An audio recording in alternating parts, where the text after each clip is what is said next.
किल्ल्याच्या पायऱ्या चढून वर आल्यानंतर महाद्वारातून उडाल्यानंतर आपण आता पाहत असेल किल्ल्यावर पोहोचल्यावर सुरुवातीलाच उजव्या बाजूला एक मंदिर लागतं. ते मंदिर आहे शिरकाई देवीचं. या मंदिरात नित्यनेमाने त्या काळात छत्रपती शिवाजी महाराज रायगडावर त्यांचं वास्तव्य असल्यापासून नित्यनेमाने पूजा होत असायची. रायगडावर 2 मंदिरांचा नेहमीच मंदिरांची पूजा अर्चा नेहमीच चालत असते. एक आहे शिरकाई देवीचं आणि दुसरं आहे जगदीश्वरांचं. आपण आता रायगडावरच्या किल्ल्यावर पोहोचलोय. किल्ल्यावर आपण पुढे जाणार आहोत. राजप्रसाद असतील, पूर्णपणे राजवाडा असेल, संपूर्ण रायगड परिसर आपण पाहणार आहोत. शिरकाईच्या देवीच्या दर्शनानं आपल्या या आजच्या व्हिडिओला आपण सुरुवात करतोय. डाव्या बाजूला हे ज्योत दिसतंय, हे छत्रपती शिवाजी महाराज रायगडावर ज्या ठिकाणी राहत होते तो हा राजवाडा आहे. हे त्याच ज्योत आहे बघा. याच ठिकाणी छत्रपती शिवरायांचा राजवाडा होता, इथे राहत असायचे. पुढं राजसदर आहे, आपण तिकडे जाणारच आहोत. सचिवालय आहे पुढे. ह्या सगळ्या ज्या गोष्टी आहेत आपण ज्या आता पाहतोय ह्या म्हणजे दुर्गराज रायगडाच्या हा ठेवा आहे आणि तो आपल्याला सगळ्यांना जपला पाहिजे. म्हणून त्याचं पावित्र्य राखण्यासाठी सुद्धा अलीकडच्या काळात रायगड प्राधिकरणाच्या वतीनं काही बांधकाम करण्यात येत आहे आणि अनेक गोष्टी आत्ता इथं सुरू आहेत. पुनर्बांधकाम तर होणं शक्य नाही, परंतु किमान डागडुजी करून पूर्वीचा तो ठेवा आहे तो अधिक जतन कसा करता येईल याचा प्रयत्न या निमित्तानं सुरू आहे. छत्रपती शिवरायांच्या पदस्पर्शानं पावन झालेली भूमी, त्यामुळे त्याचं पावित्र्य सर्वांनी राखायला हवं. आता जो हा इथे माझ्या शेजारी दिसतोय हा छत्रपती शिवाजी महाराजांचा राजवाडा आहे. याच ठिकाणी छत्रपती शिवाजी महाराजांनी बसून किंवा याच ठिकाणी राहून रायगडचा संपूर्ण कारभार पाहिला. पुढं सिंहासन आहे, राजसदर आहे. पण हा जो आहे तो ह्या वास्तूला अतिशय महत्व आहे. छत्रपती शिवाजी महाराजांची 10 वर्ष या वाड्यात गेलेत. म्हणजे अगदी 1670 पासून राजगडावरनं रायगड ही राजधानी हलवण्यात आली आणि राज्याभिषेक 1674 जरी झाला असेल तरी 1670 पासून या ठिकाणी कामकाज सुरू होतं आणि 3 एप्रिल 1680 छत्रपती शिवाजी महाराजांनी याच रायगडावर अखेरचा श्वास घेतला.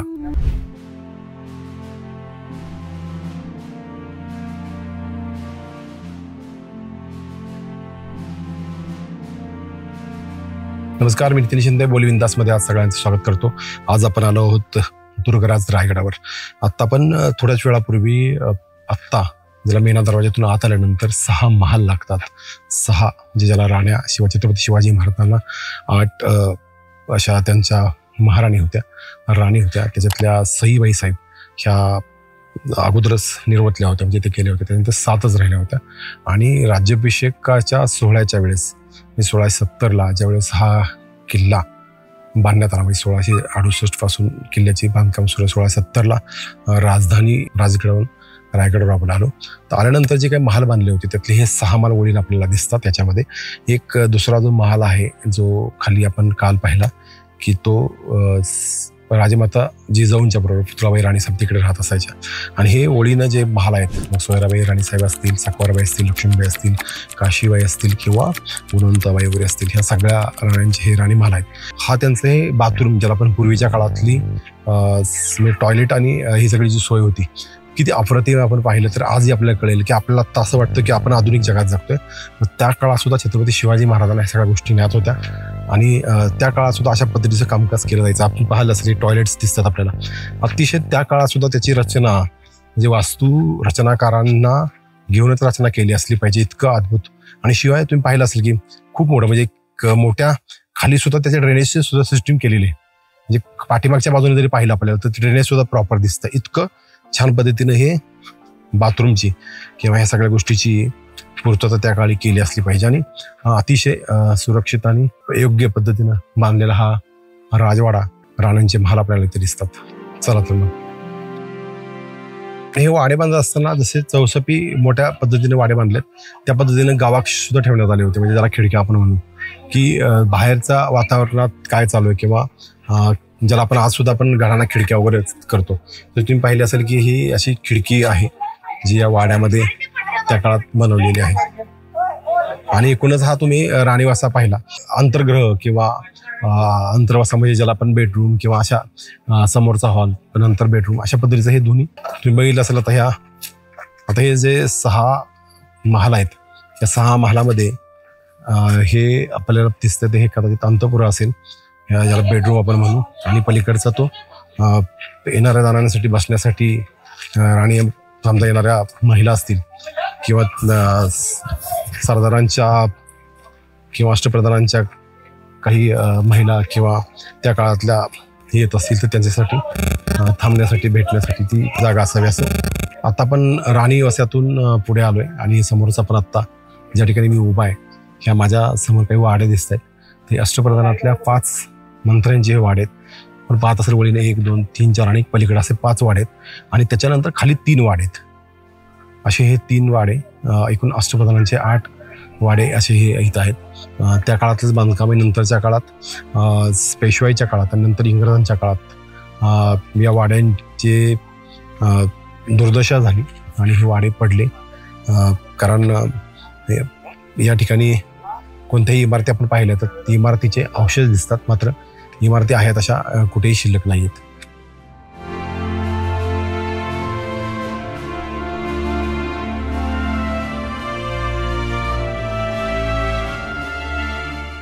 आता आपण राणी महालापासून पुढे आल्यानंतर अष्टप्रधानांचे वाडे सुद्धा पाहिले आणि अष्टप्रधानांचे वाडे पाहिल्यानंतर आपण आता ज्या ठिकाणी मी उभा आहे ते ठिकाण आहे म्हणजे धान्याचे कोठार. म्हणजे किल्ल्यावर मजबूतपणे धान्य साठा राहावा, धान्य उपलब्ध राहावं आणि किल्ला समजा अगदी युद्धाच्या काळात सुद्धा मोठ्या प्रमाणात लढवला जावा आणि त्यासाठी पूर्तता म्हणून अतिशय सुनियोजित पद्धतीनं धान्याच्या कोठारची व्यवस्था करण्यात आली होती. आणि धान्याचे कोठार हे करताना आपण पाहिलं असेल त्याच्यामध्ये पाऊस, ऊन, वारा काही जरी आला तरी याला धोका होऊ नये अशा पद्धतीची त्याची रचना केलेली. जरी खाली आत्ता सध्या बंद आहे दरवाजा, खाली आता जाता येत नाहीये, पण पूर्वी अशी परिस्थिती होती जाता येत असं पाहायचं येत असं. आता हे ज्यावेळेस धान्य कितीही दिवस राहिलं तरी ते कुजणार नाही किंवा त्याला काही होणार नाही अशी व्यवस्था त्या काळात केली गेलेली होती. आणि आता मगाशी पाहिलं पण हे 5 वाडे दिसतात आपल्याला जे अष्टप्रधानांचे आहेत, त्याच्या बाजूलाच हे धान्याचं कोठार आहे आणि पलीकडं राजसदरीकडे आपण जाणार आहे, त्याच्या अगोदर सचिवालय आहे. आता आपण मेणा दरवाजा मार्गे आलो होतो. आपण राणी महाल पाहिले म्हणजे राणीवासा पाहिला, अष्टप्रधानांचे वाडे पाहिले, धान्याचं कोठार पाहिलं आणि आता आपण सचिवालयाकडे निघालोय. पण जात असतानाच माझ्या पाठीमागं तुम्हाला पालखी दरवाजा दिसेल. म्हणजे एका बाजूला मेणा दरवाजा जो मेणा दरवाजा आहे त्या मेणा दरवाजा आत्ता अलीकडच्या काळामध्ये म्हणजे 1996 पासून जो रोपवे आहे ते रोपवेवाल्यांसाठी तो सोपा जातो म्हणून त्या मार्गे सगळे येत असतात. आणि या माझ्याबरोबर पाठीमागे बघा आहे तो पालखी दरवाजा आहे आणि आपण इथून आत गेल्यानंतर आपण सचिवालयाकडे जातो. आता तुम्ही पाहिलं असेल तर त्याची आजही म्हणजे पूर्वी हा सगळा जो आहे तो इथून राजवाडाचा भाग सुरू होतो, पण मेन जो राजसदर आहे त्याच्या पाठीमागचा जो भाग आहे सचिवालय आणि संपूर्ण जे कामकाज चालायचं राजांचं छत्रपती शिवाजी महाराजांचं त्या ठिकाणी चालायचं. आपण तिथे जाणार आहोत.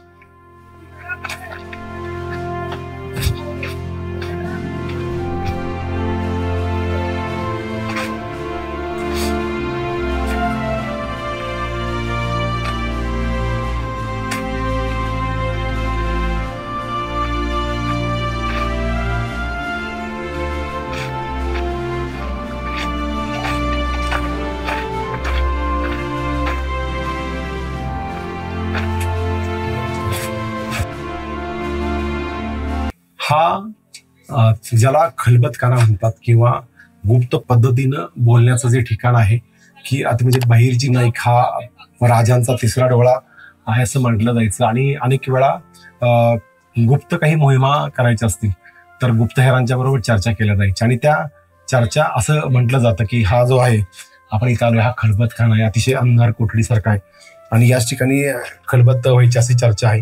आता आपण आज राहतोय, पूर्ण अंधार आहे, पण पाहूया काय.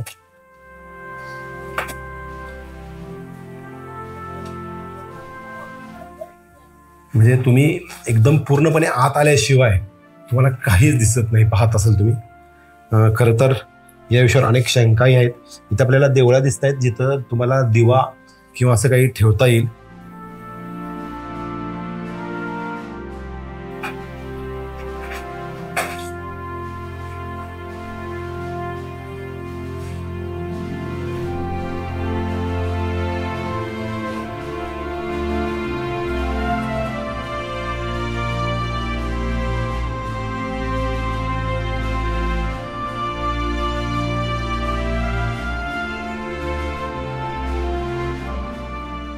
आता आपण रायगडाच्या राजसदरेत आहोत आणि हे तेच ठिकाण आहे ज्या ठिकाणी छत्रपती शिवाजी महाराजांचा 6 जून 1674ला राज्याभिषेक झाला.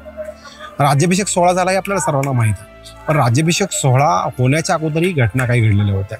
आणि नक्की काय झालं होतं तो एकूणच आढावा काय आहे आणि छत्रपती शिवाजी महाराजांना या किल्ल्यावर राजधानी का करावीशी वाटली. नक्की काय असं होतं की राजगडावरून रायगडला राजधानी हलवावी लागली. रायगड म्हणजे रायरी, पूर्वीचं नाव रायरी असलेला हा किल्ला नंतरच्या काळात त्याचं नाव रायगड ठेवण्यात आलं. रायगड किल्ल्याचा विचार केलास अगदी 12व्या शतकापासून रायगड किल्ल्यावर वावर आहे असं दिसतं.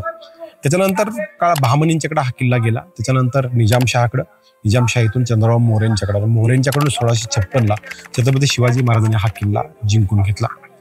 मोऱ्यांचं पारिपत्य केल्यानंतर हा किल्ला छत्रपतींनी 1656 साली स्वराज्यात आणला आणि 1656 साली हा किल्ला आणल्यानंतर ज्यावेळेस हा किल्ला स्वराज्यात आल्यानंतर छत्रपती शिवाजी महाराजांनी 1656 नंतर लगेच जावळीमध्येच आपण पाहिलं असेल प्रतापगडावर अफजल खान आणि छत्रपती शिवाजी महाराजांचं युद्ध झालं आणि त्याच्यामध्ये अफजल खानाचा वध करण्यात आला. अफजल खानाला मारल्यानंतर छत्रपती शिवाजी महाराजांच्या किंवा त्यांच्याबरोबरच्या समगडे असतील, राष्ट्रप्रधान असतील, या सगळ्यांच्या मनात एक प्रश्न निर्माण झालेला होता आणि तो होता की आता आपल्याला आणखी सुरक्षित स्थळी राजधानी हलवायला हरकत नाही, कारण स्वराज्य वाढत चाललेलं होतं. वाढलेल्या स्वराज्याचा विस्तार महत्वाचा होता, त्याही बरोबर शत्रूचा धोकाही आपल्याला पत्करायचा नव्हता आणि हा सगळा धोका जर आपल्याला टाळायचा असेल तर आपल्याला राजधानी अशा ठिकाणी हलवावी लागेल ज्या ठिकाणी तो गड जिंकताना यायला पाहिजे आणि त्या ठिकाणी पोहोचणं सहज सोपं शक्य असता कामा नये.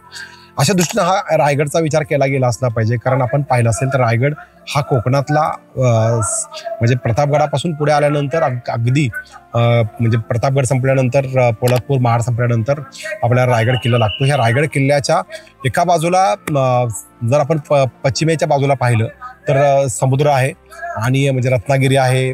म्हणजे भविष्याच्या काळामध्ये रायगडचं महत्त्व असं होतं की आपल्याला इथे बसून राज्यकारभार करताना, राज्यविस्तार करताना आपल्याला समुद्राचा म्हणजे सागरी हेतू सुद्धा मनात होता, कारण सागरी सीमा सुद्धा सुरक्षित ठेवायच्या असतील तर त्याही दृष्टीनं रायगडचा विचार केला गेला.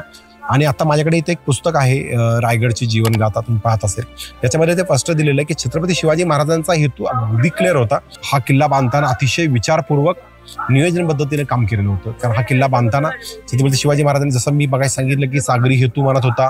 भविष्याच्या काळामध्ये सागरामध्ये बंदर बांधण्याची गरज होती किंवा सागरी सीमा सुरक्षित करणे हा त्यातला एक हेतू आहे. दुसरी बाजू आहे की स्वराज्याच्या दृष्टीने अधिक सक्षम आणि अधिक मजबूत असा किल्ला या ठिकाणी बांधण्याचं कारण की शत्रूला या ठिकाणी सहज पोहोचता येणार नाही, पोहोचता आलं तरी हा किल्ला अशा पद्धतीचा आहे, हा किल्ला जिंकणं सोपं नाहीये. आणि सभासद आणि कृष्णाजी आनंद सभासद आहे, त्यांनी या किल्ल्याबद्दल असं खूप असे काही वर्णन करून ठेवलंय. आणि हा किल्ला का अभेद्य होता तर त्याचं त्यांनी अतिशय वर्णन केलंय. छत्रपती शिवाजी महाराजांनी या गडावर कायमस्वरूपाचं वास्तव्य करावं आणि रत्नागिरीपासून म्हणजे समुद्रापासून जवळच आणि सगळ्या सोयीनं असा हा किल्ल्याचा विचार केला. आणि या गडावर स्वतः राजे येऊन जाऊन म्हणजे अगदी 1656 नंतर राजे या गडावर अनेक वेळा आले होते. सभासदांना त्याची खूप अशी एक नोंद करून ठेवली. ती नोंद अशी मी तुम्हाला आता सांगतो. राजा खासा जाऊन पाहता गड बहुत चकोट, चौतर्फा गडाचे कडे तासिल्याप्रमाणे 1.5 गाव उंच, पर्जन्य काळी कडियावर गवत उगवत नाही. म्हणजे पावसाळ्यात सुद्धा या ठिकाणी गवत उगवत नाही. म्हणजे इथला खडक खूप चांगला आहे. 1.5 गाव उंच म्हणजे एवढं त्याचं हे आहे. आणि धोंडा तासीव एकच आहे, म्हणजे एकाच असा म्हणजे खूप मोठा धोंडा आहे, दगड आहे. दौलताबाद हा पृथ्वीवर चकोट गड खरा, परंतु तो उंचीनं थोडका, दौलताबादचे दशगुणी उंच, असे देखून संतुष्ट झाले आणि बोलले, तख्तास जागा हाच गड करावा. छत्रपती शिवाजी महाराजांनी तख्तास जागा हाच गड करावा. सभासद कृष्णाजी आनंद सभासद यांनी हे लिहून ठेवलं. त्यांच्या सभासद बकरीमधला हा उल्लेख आहे. मी तुम्हाला आवर्जून हा उल्लेख सांगितला कारण छत्रपती शिवाजी महाराजांनी हा गड ज्यावेळेस आपल्याला रायरीचा किल्ला त्यांनी बांधून घेतल्यानंतर ज्यावेळेस गड बांधला त्यावेळेस त्यांचा उद्देश हाच होता, या गडावरती या ठिकाणी आपण कायमस्वरूपी वास्तव्य आणि राजधानीचा गड करावा हा त्याचा हेतू होता. 1656 नंतर या गड ताब्यात घेतल्यानंतर छत्रपती शिवाजी महाराजांना या गडाचे वेध लागलेच होते. पण हे करत असताना छत्रपती शिवाजी महाराजांना हा गड पुन्हा बांधायला हवा. बुक ऑफ बॉम्बेमध्ये जेम्स डग्लस यांनी याचा उल्लेख केला आहे की या गडावरचं जे बांधकाम झालं ते आबाजी सोनदेव कल्याणचे सुभेदार जे होते छत्रपती शिवाजी महाराजांनी त्यांना आज्ञा केली की गडावर इमारती बांधाव्यात आणि त्यांच्याच देखरेखीखाली आबाजी सोनदेवांच्या देखरेखीखाली काही इमारती बांधल्या गेल्या गडावर. त्याच्यामध्ये 300 इमारती गडावर बांधल्याचा उल्लेख पत्रामध्ये आढळतो. जेम डग्लसनी सुद्धा त्याची नोंद केली आणि शिवछत्रपती काळातली जी काही पत्र आहेत, पत्रसार संग्रह, त्याच्यामध्ये सुद्धा याचे काही उल्लेख आहेत. 300 इमारती बांधल्या गेल्या होत्या. त्याच्यामध्ये राजवाडे असतील, राजसदर असेल, अष्टप्रधानांचे वाडे असतील, दारुगोळा असेल, तलाव असतील, मंदिर आहे, परत नंतर अनेक असे वाडे आहेत किंवा समजा राजवाडा आहे म्हणून काही इमारती अशाही बांधण्यात आल्या होत्या की ज्या ठिकाणी जर काही परदेशी लोक आली किंवा तर त्यांना सुद्धा राहता यावं अशा पद्धतीच्या हे इमारतीचं बांधकाम या गडावर केल्याच्या नोंदी आपल्याला आढळतात. आणि बुक ऑफ बॉम्बेमध्ये जेम्स डग्लसनी याचा स्पष्टपणे उल्लेख केलाय. राज्याभिषेक सोहळ्याविषयी म्हणजे जो छत्रपती शिवाजी महाराजांचा 6 जून 1674 राज्याभिषेक झाला आणि राज्याभिषेक झाल्यानंतर अनभिक्षित सम्राट म्हणून छत्रपती शिवाजी महाराजांची धुई अख्ख्या हिंदुस्थानामध्ये पसरली. शिवाजी महाराज छत्रपती झाले. शिवाजी महाराज छत्रपती झाल्यानंतर जो हा सोहळा झाला 6 जून 74चा, तर तो सोहळा एका दिवसाचा नव्हता. सर्वांच्या दृष्टीने 6 जूनला हा सगळा सोहळा पार पडला असला तरी त्याच्या पाठीमागं राज्याभिषेक सोहळ्याच्या अगोदर काही गोष्टी घडत गेलेल्या होत्या. आणि त्या कोणत्या होत्या, त्या काय होत्या आणि काय काय घडलं होतं, काय काय करण्यात आलं होतं, राज्याभिषेक सोहळ्याच्या निमित्तानं काय काय समारंभ झाले होते, या समारंभाबद्दल आपण आता इथं बोलणार आहोत. रायगडावर राज्याभिषेक करायचा ठरलं आणि ठरल्याप्रमाणे काशीचे विद्वान गागाभट्ट यांना बोलवण्यात आलं. अशाही काही गोष्टी होत्या की महाराष्ट्रातल्या तत्कालीन ब्राह्मण लोकांनी छत्रपतींना राज्याभिषेक नाकारलेला होता आणि त्याच्यामुळे गागाभट्टांना काशीवरून बोलावं लागलं आणि राज्याभिषेक सोहळा करावा लागला, असंही शिवकालीन पत्र सारसंग्रहमध्ये उल्लेख आहेत. आपल्याकडे पुस्तक आहे, मी तुम्हाला मगाशी दाखवल्याप्रमाणे त्याच्यामध्ये काही उल्लेख आहेत, काही जेम्स डग्लसचे पत्र आहेत, हेनरी ऑक्झिंडनचं पत्र आहेत, त्या गोष्टी तर मी तुम्हाला सांगणारच आहेत. पण सुरुवातीला मी तुम्हाला आता सांगतो, हा सोहळा राज्याभिषेक करण्याचं ठरवल्यानंतर राज्याभिषेकाची तयारी सुरू करण्यात आली.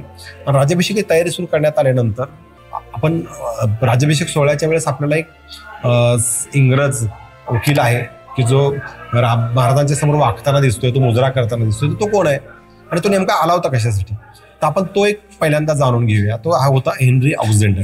हा हेनरी ऑक्झिंडन नारायण शेनवी जो दुभाषा आहे या सगळ्यांच्या मध्ये त्याच्याबरोबर आलेला होता. आणि हेनरीचं म्हणजे हेनरी मुंबईकर इंग्रजांच्याकडून तो आलेला होता आणि त्याची मागणी अशी होती की राजापूर वखारीमध्ये जो काही हल्ला झालेला होता त्याचं नुकसान भरपाई मिळावी आणि इंग्रजांना समुद्रात राजापूर असेल किंवा इतर ठिकाणी असेल इंग्रजांना मुक्तपणे व्यापार करता यावा आणि काही अटी शर्ती ठरवाव्यात म्हणून हा इंग्रज वकील हेनरी ऑक्झिंडन हा रायगड किल्ल्यावर आला होता. राज्याभिषेक सोहळ्याची तयारी सुरू होती आणि ती तयारी सुरू असतानाच हेनरी ऑक्झिंडन अगोदर समजलं की रायगडावर छत्रपती शिवाजी महाराज राज्याभिषेक सोहळा करणार आहेत आणि त्याचं एक पत्र आहे आणि त्या पत्रामध्ये नारायण शेनवी आहे. नारायण शेनवीचं पत्र आहे मुंबईकर इंग्रजांना आणि त्या पत्रामध्ये ते लिहितात की येत्या जूनमध्ये छत्रपती शिवाजी महाराज जे आहेत हे राज्याभिषेक सोहळा करणार आहेत, तर त्यासाठी इंग्रजांनी नजराणा पाठवावा आणि त्याच्यासाठी त्यांनी एक पत्र लिहिलं आणि त्या पत्रात ते लिहितात की अरबी घोडा वगैरे न पाठवता मौल्यवान वस्तू समारंभाच्या वेळेस वापरणाऱ्या वस्त्र वगैरे अशा पद्धतीची पाठवावी जेणेकरून ती समारंभामध्ये वापरता येतील छत्रपतींना, अशा पद्धतीचं पत्र होतं. आणि त्याची दखल घेऊन सुरतेचा इंग्रज प्रेसिडेंट आहे जॉर्ज ऑक्झिंडन, त्यांनी त्याचा नातलग असलेला हेनरी ऑक्झिंडनला नारायण शेनवी जो दुभाषा आहे त्याच्याबरोबर पाठवले आणि त्याच्याबरोबर पाठवल्यावर त्यांनी इतिहासामध्ये उल्लेख आहे त्याच्यामध्ये अगदी शिवकालीन पत्र सारसंग्रह त्याच्या या पत्रामध्ये एक उल्लेख आहे आणि हेनरी ऑक्झिंडनचं पत्र आहे. नारायण शेनवीने जे पत्र पाठवलेलं होतं त्या पत्राचा उल्लेख आहे आणि त्या पत्रामध्ये स्पष्टपणे असं लिहिलंय की कोणत्या कोणत्या वस्तू शिवाजी महाराजांना इंग्रजांनी त्या काळात नजराणा म्हणून पाठवलेल्या होत्या.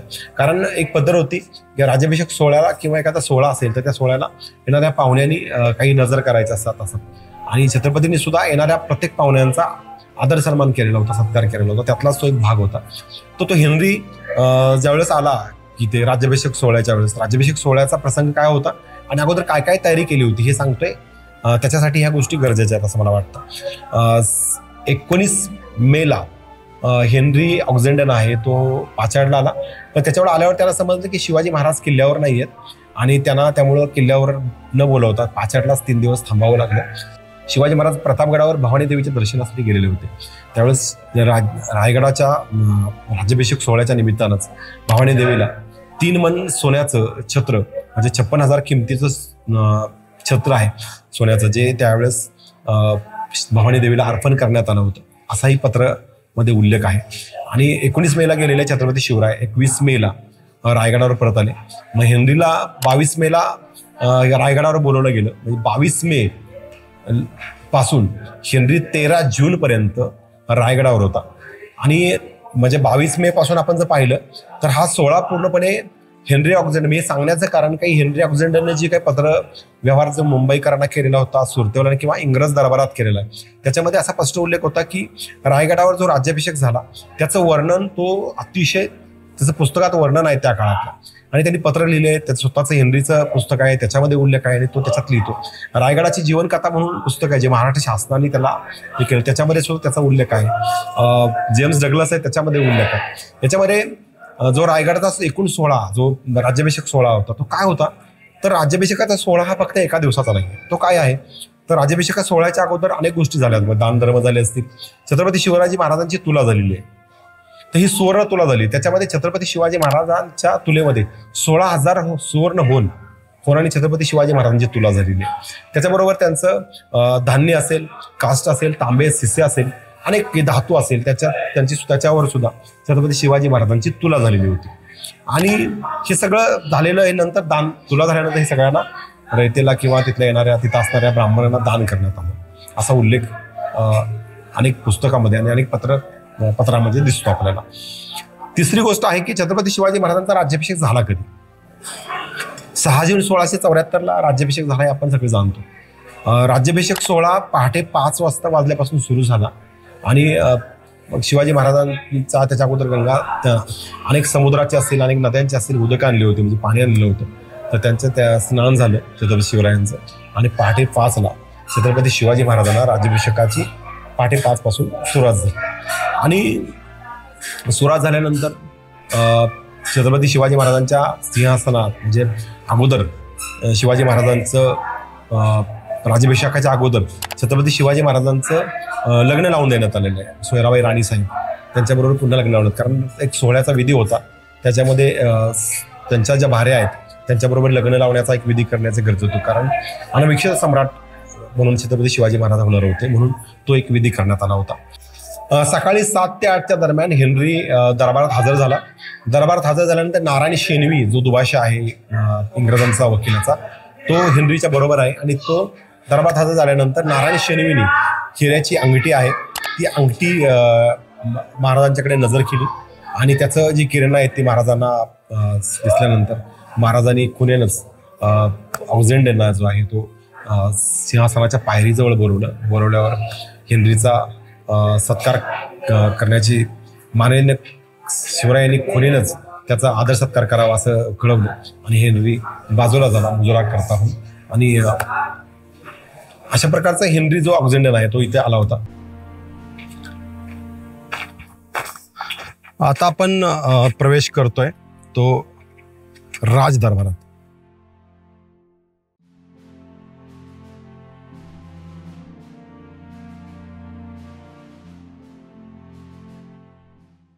हेच ते ठिकाण आहे ज्या ठिकाणावरून छत्रपती शिवरायांनी संपूर्ण स्वराज्याचा गाडा हाकला.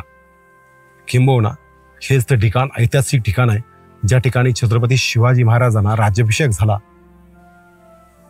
6 जून 1674ला. याच ठिकाणावरून छत्रपतींनी स्वराज्याची धुई दिली आणि संपूर्ण हिंदुस्थानात स्वतंत्र राज्याचा मनसुबा याच ठिकाणी रचला गेला.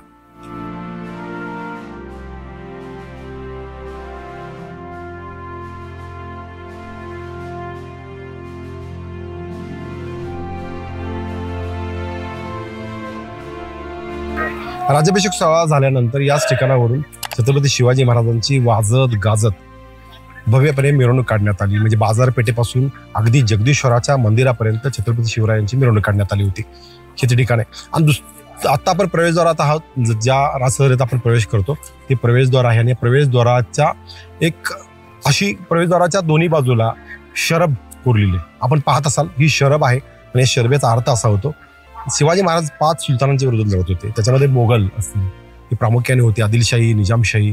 तर निजामशाही तर संपुष्टात आली होती, पण आदिलशाही असेल, कुतुबशाही असेल आणि मोगलशाही असेल, या शाहींच्या विरोधात छत्रपती शिवाजी महाराज निकराने लढत होते. आणि हे लढत असताना छत्रपती शिवाजी महाराजांनी ज्यावेळेस ही शरब बांधली, त्या शरबेचा अर्थ असा आहे की या पाची म्हणजे ह्या तिन्ही शाही तुम्हाला 3 दिसतात बघा, त्यात पायाखाली घातलेले सगळे ते छातीत, तर ही शरब आहे. छत्रपती शिवाजी महाराजांनी ह्या म्हणजे छत्रपती शिवाजी महाराजांचं जे राज्य होतं, तर त्यावेळेस छत्रपती शिवाजी महाराजांनी शरब बांधण्याचा उद्देश असा होता, अहत तंजावर, तहत पेशावर, अवघा मुलगा आपला, हे जे आपण नेहमी म्हणतो किंवा ऐकतो, तो छत्रपती महाराजांचा या शरबेचा खरा तो अर्थ आहे. कारण छत्रपती शिवाजी महाराजांना तंजावर पासून पेशावर पर्यंत म्हणजे मुघलांचं राज्य सुद्धा, ते सुद्धा राज्य आपल्याला घ्यायचं होतं. म्हणून ही शरब खास तेवढ्यासाठी छत्रपती शिवाजी महाराजांनी बांधून घेतली.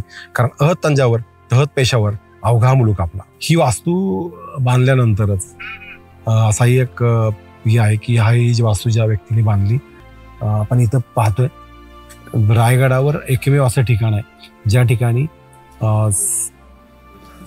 उल्लेख आहे किंवा नामोल्लेख आहे की कुणी या वास्तूचं बांधकाम केलंय. तर तुम्ही पाहत असाल इथं स्पष्ट लिहिले, सेवेचे ठाई तत्पर हिरोजी इंदुलकर. म्हणजे असं आहे की सेवेचे ठाई तत्पर म्हणजे या वास्तूच्या प्रती असलेली सेवा, शिवरायांच्या प्रती असलेली सेवा, एकूणच रायगडाच्या प्रती असलेली सेवा, आणि हे मला कार्य करण्याची संधी मिळाली, मला सेवा करण्याची संधी मिळाली, आणि म्हणून शिवरायांच्या आज्ञेवरून हिरोजी इंदुलकरांच्या ह्या पायरीवर त्यांचं नाव देण्यात आलंय.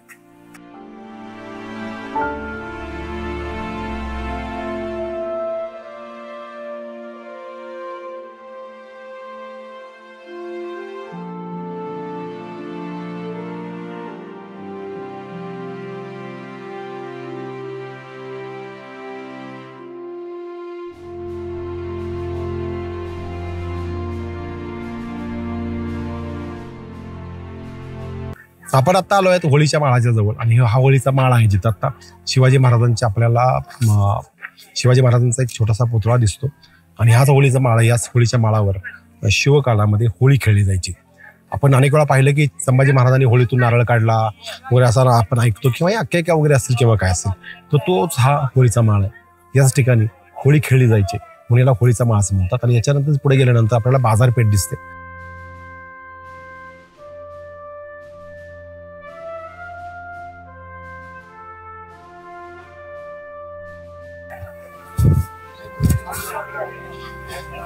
प्रदीप चंद्रलेखे विष्णू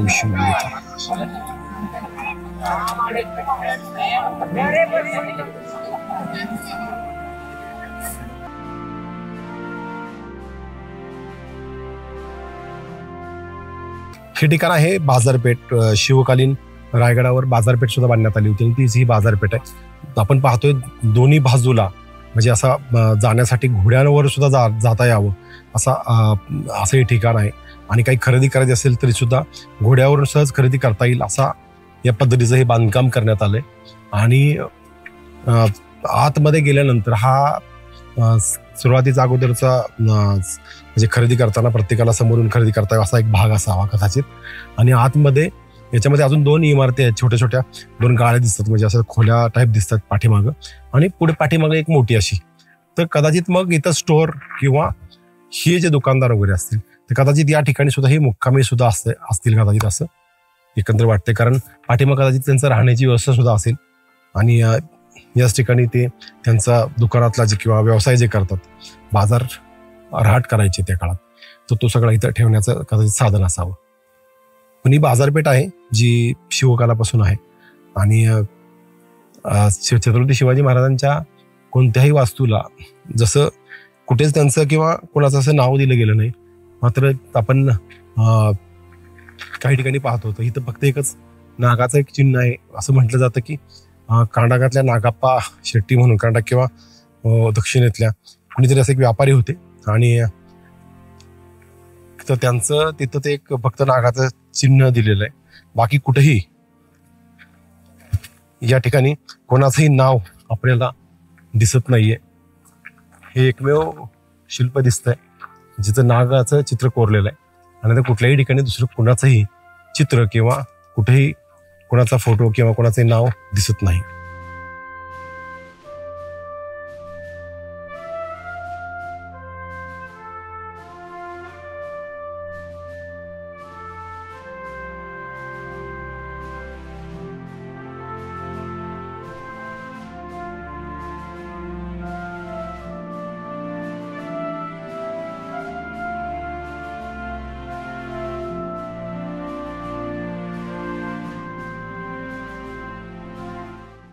माझ्या पाठीमागं जे दिसते तुम्हाला ते टकमक टोक आहे आणि शिवकाळामध्ये एखादा गुन्हा घडला असेल, तो मोठ्या स्वरूपाचा गंभीर स्वरूपाचा गुन्हा असेल तर त्या माणसाला अशी शिक्षा दिली जायची की ती शिक्षा पाहिल्यानंतर तसा गुन्हा कुणी करू नये आणि म्हणून टकमक टोकावरून कडेलसारख्या शिक्षा अंमलात आणण्यात आल्या, जेणेकरून तसा गुन्हा होणारच नाही, किंबहुना तशी शिक्षा मिळू नये म्हणून त्या गुन्हाच करण्याचं टाळलं जाईल अशा प्रकारच्या गोष्टी व्हायच्या. आपण पाहिलं की टकमक टोक असेल किंवा हत्तीच्या पायाखाली देणे असेल अशा गोष्टी रायगडावर झाल्या होत्या.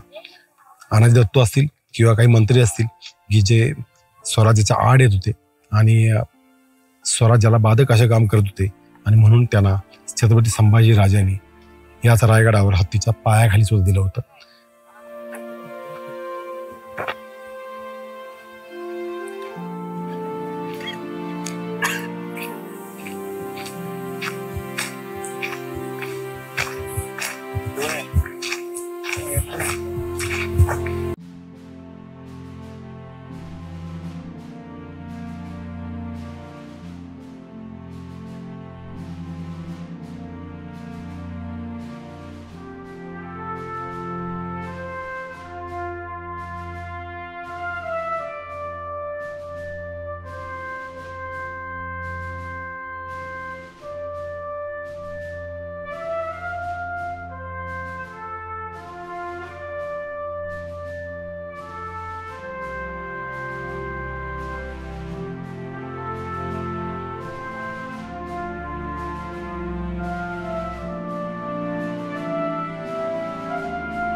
आपण आता पाहतोय की हा जो जगदीश्वराचा प्रसाद आहे, जगदीश्वराचं मंदिर आहे आणि हे समाधी स्थळ नंतर बांधण्यात आलंय.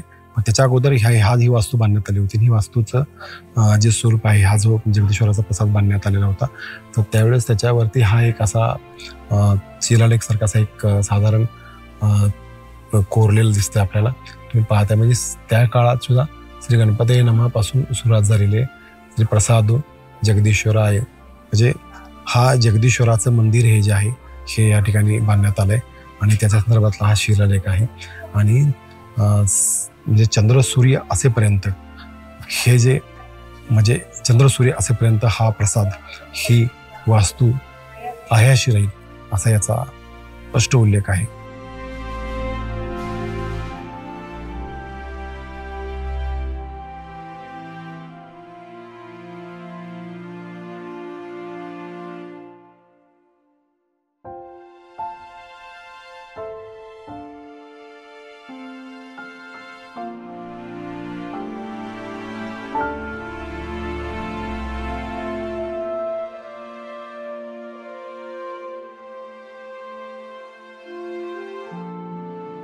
शिवचरित्र म्हणजे अमृत आहे असं म्हटलं तर आपल्याला वावगं ठरणार नाही.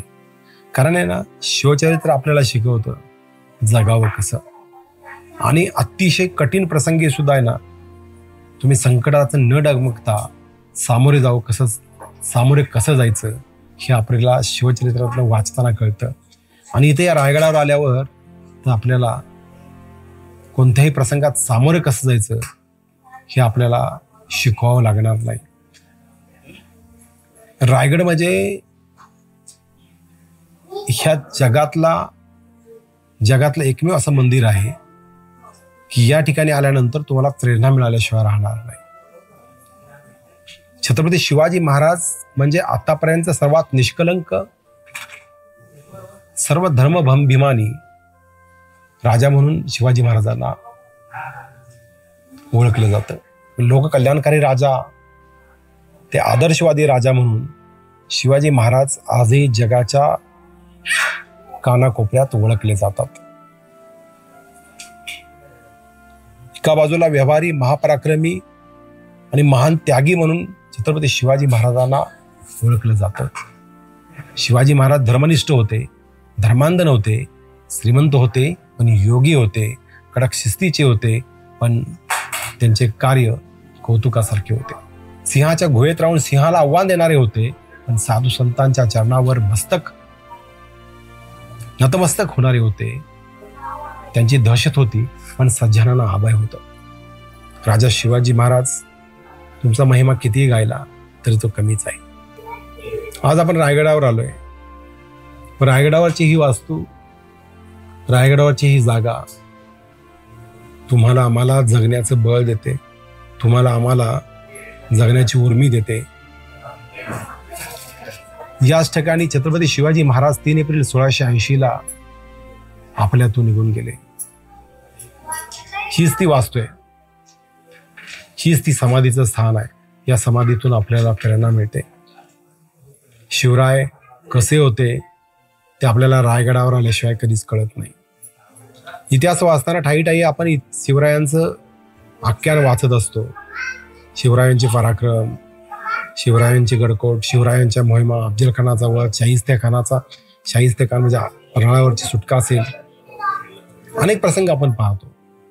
पण रायगडावर आल्यानंतर जे आपल्याला समाधान भेटतं इतर कुठेही भेटत नाही. आता आपण रायगडावर आलोय आणि शिवसमाधीच्या या पवित्र ठिकाणी आहोत. हे छत्रपती शिवाजी महाराज गेल्यानंतर छत्रपती शिवाजी महाराजांचे ज्येष्ठ पुत्र असलेले संभाजी राजे यांनी या ठिकाणी समाधी बांधली आणि 1880 साली महात्मा फुले यांनी या समाधी शोधून काढली आणि नंतरच्या काळामध्ये त्याचा जीर्णोद्धारही झाला. समाधी इंग्रजांच्या काळात असेल किंवा पेशवे काळात असेल, समाधीकडे दुर्लक्ष झालं. पण नंतरच्या काळात समाधी आता आपण हे पाहतोय, हे समाधीचं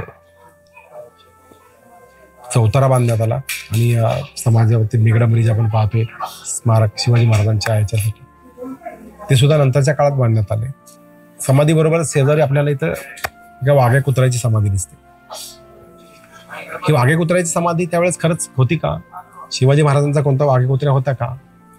हे सगळं अनैतिहासिक आहे. वाघ्या कुत्रा नावाचा काल्पनिक कुत्र्याची समाधी या ठिकाणी बसवण्यात आली. त्या काळात म्हणण्यापेक्षा प्राणी अनेक असतील, पाळले जात असतील, शिवाजी महाराजांचे सुद्धा काही आवडते प्राणी असतील वगैरे, त्याच्यामध्ये दुमत असायचं कारण नाहीये. पण छत्रपती शिवाजी महाराजांच्या समाधीच्या शेजारी असलेली वाघ्या कुत्र्याची समाधी ही अनैतिहासिक आहे. त्याला कोणताही आधार नाही. कोणत्याही इतिहासातल्या पुस्तकांच्या मध्ये शिवकालीन पत्र सारसंग्रह असतील, इंग्रजांचे असतील, डच असतील, कागदपत्र असतील किंवा पोर्तुगीज असतील, सभासद बकर असेल किंवा कोणत्याही राधा माधवीला चंबो, कवींद्र परमानंदांचं असेल किंवा कोणत्याही ऐतिहासिक कागदपत्रामध्ये वाघ्या कुत्र्याची समाधी असल्याचा उल्लेख आढळत नाही. त्यामुळे ही समोर असलेली पाठीमागं माझ्या असलेली वाघ्या कुत्र्याची समाधी ही अनैतिहासिक आहे, एवढंच आम्ही सांगेन.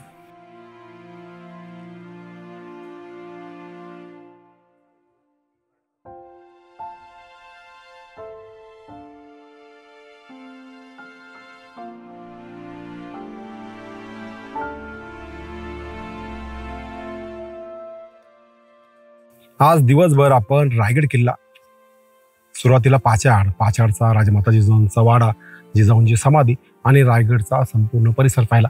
रायगड किल्ल्यावर आल्यानंतर आपण रायगडच्या सगळ्या वास्तू असतील, प्रसाद असतील, जगदीश्वराचं मंदिर असेल किंवा अगदी अनैतिहासिक वाघ्या, ह्या सगळ्या गोष्टी जाणून घेतल्या. आता आपण परतीच्या प्रवासाकडे निघालोय. एकूणच रायगड कसा होता आम्ही आमच्या शब्दात मांडण्याचा प्रयत्न केलाय. रायगडावरच्या वस्तुनिष्ठ गोष्टी योग्य पद्धतीने सांगण्यासाठी आम्ही काही ऐतिहासिक साधनांचाही वापर केलाय. कुठल्याही गोष्टीचा सांगत असताना त्याचा ऐतिहासिक पुरावा असला पाहिजे, तरच त्या गोष्टी खऱ्या स्वरूपात आणि लोकांना आपल्याशा वाटतात आणि तो एक ऐतिहासिक दस्तावेज राहतो. म्हणूनच रायगड सांगताना अनैतिहासिक गोष्टी सोडून ज्या सत्य परिस्थितीला धरून काही गोष्टी होत्या, त्याच्यामध्ये इतिहासातले काही दाखले असतील, काही शिवकालीन पत्र असतील, किंवा जेम्स डग्लस असेल, मार्टिन असेल, हेनरी ऑक्झिन असेल, किंवा इतर सगळ्याच लोकांच्या बद्दल त्यांनी लिहिलेलं लिखाण आणि इतिहासातले दाखले असे म्हणून आम्ही रायगड सांगण्याचा प्रयत्न केला. आत्ता रायगडावर आम्ही हा शेवटचा टप्पा करतोय आणि रायगड खाली उतरत असताना आता आपण पाहतोय रायगडावर रायगड प्राधिकरणाच्या वतीने सुद्धा खूप अलीकडच्या काळात काम चालू आहे. रायगडचे डागडुजी सूर्य आपण आता ज्या रस्त्याने येतोय ते सुद्धा रस्ते जे असतील, हे रस्ते सुद्धा तुम्ही पहा. आता बघा, रस्त्याचं नव्यानं बांधकाम करण्यात आलंय, दुरुस्ती करण्यात आलंय. आणि हे जे वाडे दिसतात आपल्याला आसपास खाली उतरताना सुद्धा, हे वाडे सुद्धा पूर्वीच्या काळात असेच भग्नावस्थेत पडलेले होते. या वाड्यांचं सुद्धा आता पुन्हा अलीकडच्या काळामध्ये त्याचं संवर्धन करण्याचं काम सुरू आहे. भारतीय पुरालेखागार आणि रायगड प्राधिकरण याच्या माध्यमातून हे काम सगळं सुरू आहे. आता हे बघत असाल तुम्ही, भारतीय पर्वत सर्वेक्षणाच्या मार्फत काही गोष्टी डिक्लेअर करण्यात आल्या. वाडे कसे होते, एक्झिबिटेड वाडा कसा आहे रायगड फोर्टमधला वगैरे असं. आणि ह्या ज्या काही गोष्टी आहेत तिथं काय सापडलं आहे किंवा काय कोणत्या कोणत्या वस्तू आहेत, ज्या शिवराई कॉईन असेल, हे आपण पाहत असाल, काही बॉटल आहेत, लॅम्प्स आहेत, रिंग्स आहेत, ह्या सगळ्या गोष्टी इथं उत्खननात सापडलेत. हा एकंदर सगळ्याच गोष्टी ऐतिहासिक संदर्भ आणि या सगळ्याच गोष्टी करत असताना रायगड प्राधिकरणाच्या वतीनं सुरू असलेलं काम सुद्धा नक्की काय आहे हे शिवप्रेमींसाठी सांगण्याचा आमचा हा प्रयत्न आहे. बोलबिंदाससाठी आत्ता मी इथेच थांबतो. आपल्याला आमचा व्हिडिओ कसा वाटला आपण लाईक कमेंट करून सांगा. आणि अजूनही आमचा चॅनल पाहिला नसेल तर आत्ताच पहा आणि सबस्क्राईब करायला विसरू नका. धन्यवाद. जय महाराष्ट्र, जय जिजाऊ, जय शिवराय.